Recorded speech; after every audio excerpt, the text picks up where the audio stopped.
வேப்பங்காயை பொறுக்கிட்டு வந்து பாருங்க, இப்படி காய போட்டு பாருங்க ஃப்ரெண்ட்ஸ், தெரியுதுங்களா? வேப்பம்பழம் பாருங்க, கையில் எடுத்து காட்டுறேன் பாருங்க.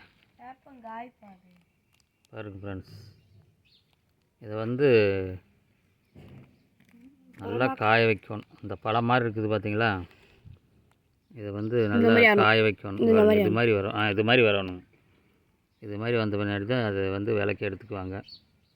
இதெல்லாம் வந்து இப்போதைக்கு ஒரு 50 ரூபாய் போயிட்டுருக்குது. இது மாதிரி கிராம சைட்லெல்லாம் இதுதான் வேலை. கொஞ்சம் வயசானவங்களுக்கெல்லாம் இந்த தான் வேலை.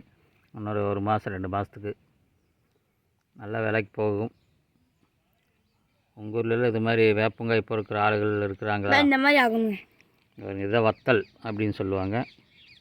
இது மாதிரி அந்த பழம் வந்து அப்படியே வெயிலே காய வச்சு இந்த மாதிரி வத்தல் மாதிரி பண்ணணும். எப்படி காஞ்சிச்சு? இது மாதிரி காஞ்சிருந்தால் தான் எடுப்பாங்க வியாபாரிகள். இந்த மாதிரி உங்கள் ஊர்ல இந்த மாதிரி எடுக்க மாட்டாங்க. இது வந்து பழுத்த பழம். இந்த பழத்தை காய வைக்கணும். இந்த பழம் வந்துட்டு எப்படி ஆகணும்னா இந்த மாதிரி ஆகணும். இது வந்துட்டு இந்த பழம் வந்து இது மாதிரி ஆகணும். அப்போ தான் எடுப்பாங்க. உங்கள் ஊர்லலாம் இது மாதிரி வேப்பங்காய் பொறுக்கிற ஆளுகளுக்கு தான் கமெண்டில் சொல்லுங்கள். Thank you friends.